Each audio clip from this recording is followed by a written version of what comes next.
Puji Tuhan, selamat pagi Bapak Ibu yang berkati Tuhan. Sebelum kita mendengarkan renungan firman Tuhan, mari kita bersatu di dalam doa. Terima kasih Tuhan Yesus, kami sangat bersyukur kepadamu Tuhan. Kami sangat berterima kasih kepadamu. Sungguh baik Engkau, teramat baik Engkau dalam kehidupan kami. Sehingga pada pagi hari ini Tuhan kami ada sebagaimana kami ada. Inilah setiap kehidupan kami Tuhan. Sebentar kami akan mendengarkan sebagian dari kebenaran firman-Mu.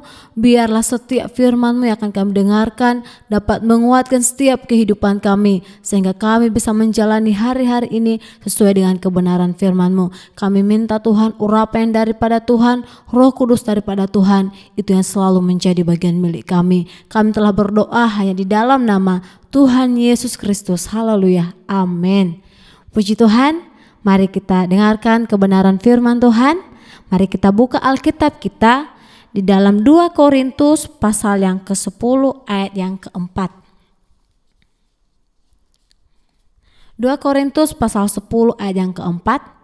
Karena senjata kami dalam perjuangan bukanlah senjata duniawi, melainkan senjata yang diperlengkapi dengan kuasa Allah yang sanggup untuk meruntuhkan benteng-benteng.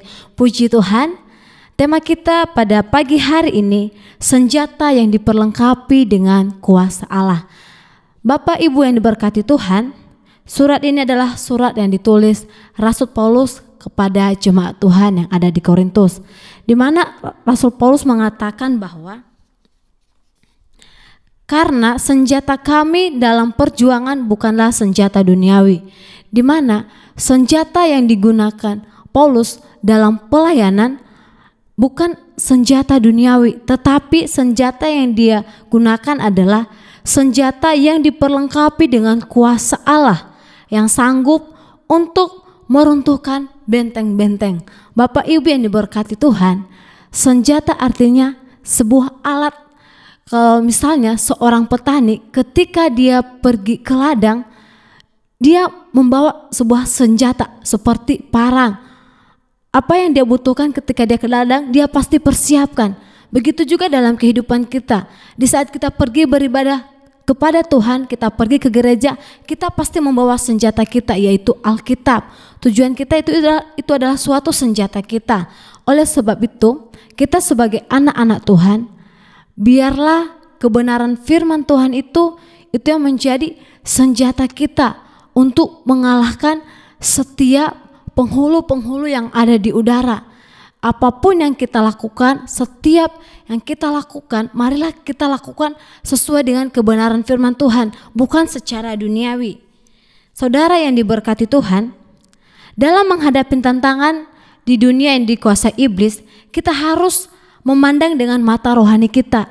Yang artinya di dalam menghadapi dunia ini yang dipenuhi dengan kuasa iblis, kita harus memandang dengan mata rohani kita. Yang artinya kita harus menyerahkan semuanya kepada Tuhan. Kita minta petunjuk daripada Tuhan, biarlah Tuhan yang memberikan petunjuk dalam setiap kehidupan kita. Sehingga karena kita bukan melawan manusia, tapi yang kita lawan adalah pengaruh kuasa-kuasa kegelapan. Biarlah kalau misalnya ada sana teman-teman kita yang masih terikat, yang sudah jauh daripada Tuhan, mari kita berdoa buat mereka supaya mereka juga bisa mengenal Tuhan dalam setiap kehidupan kita. Seperti yang terdapat di dalam Efesus pasal 6 ayat yang ke-10 sampai 12. Efesus pasal 6 ayat yang ke-10 sampai 12 berkata, akhirnya hendaklah kamu kuat di dalam Tuhan, di dalam kekuatan kuasa-Nya.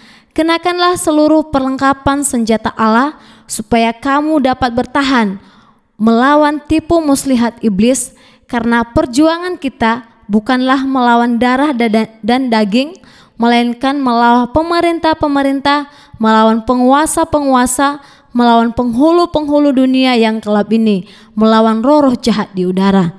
Saudara-saudari yang diberkati Tuhan, kita harus lawan dengan senjata rohani. Di dalam kita menjalani hari-hari ini, hendaklah kita kuat di dalam Tuhan, di dalam kekuatan kuasa-Nya. Dengan cara apa? Kita berdoa kepada Tuhan, kita minta tuntunan Roh Kudus daripada Tuhan. Kita belajar untuk melakukan yang terbaik bagi Tuhan. Itulah yang Tuhan kehendaki dalam setiap kehidupan kita. Biarlah setiap yang kita lakukan semuanya yang untuk kemuliaan bagi nama Tuhan. Biarlah senjata yang diperlengkapi dengan kuasa Allah itu yang selalu ada dalam setiap kehidupan kita. Puji Tuhan, demikian firman Tuhan yang bisa saya sampaikan. Tuhan Yesus memberkati.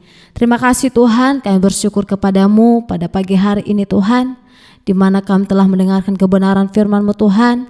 Biarlah senjata yang diperlengkapi dengan kuasa Allah itu menjadi bagian milik kami Tuhan, sehingga kami orang-orang yang percaya kepadamu Tuhan, kami makin hari kami makin dekat kepadamu Tuhan, kami makin hari kami makin lebih mengenal Engkau dalam setiap kehidupan kami. Dan setiap kehidupan kami Tuhan, setiap kegiatan aktivitas kami sepanjang hari ini kami serahkan ke dalam tangan-Mu. Biarlah Tuhan kami selalu ada dalam pemeliharaan Tuhan. Terima kasih Tuhan, kami telah berdoa hanya di dalam nama Tuhan Yesus Kristus. Haleluya, amin.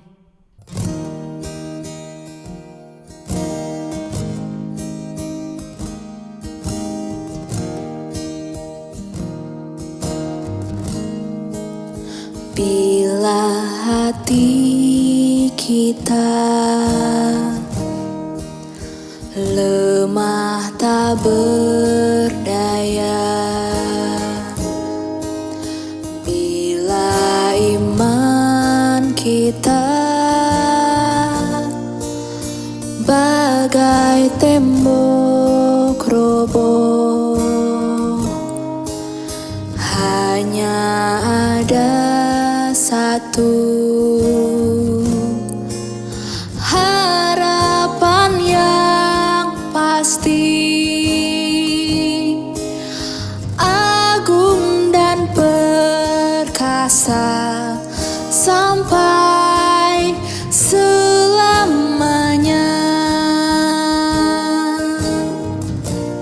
Hanya satu nama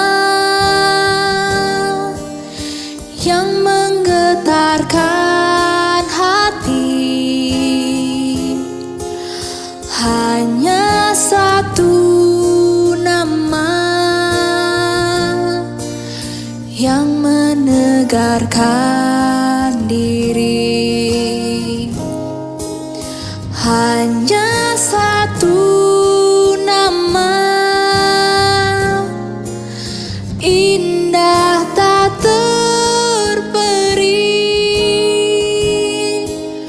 nama Yesus, nama Raja segala raja. Bila hati kita lemah tak berdaya, bila iman kita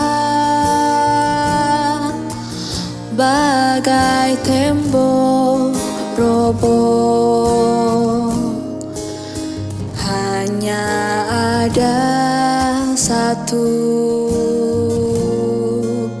harapan yang pasti, agung dan perkasa sampai selamanya.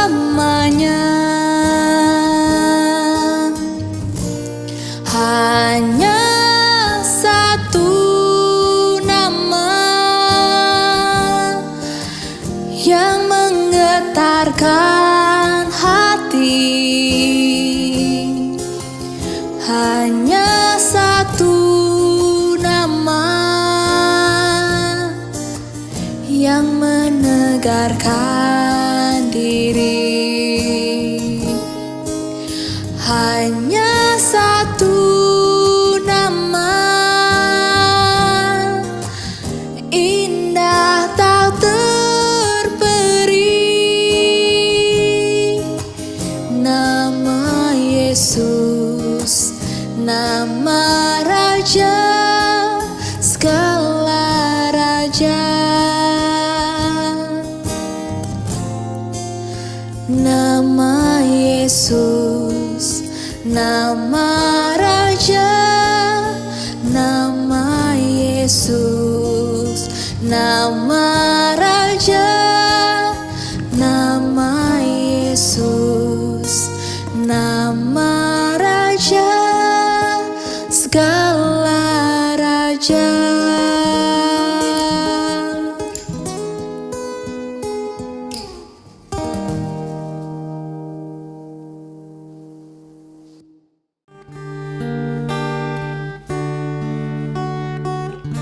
Di hadapan tahta ku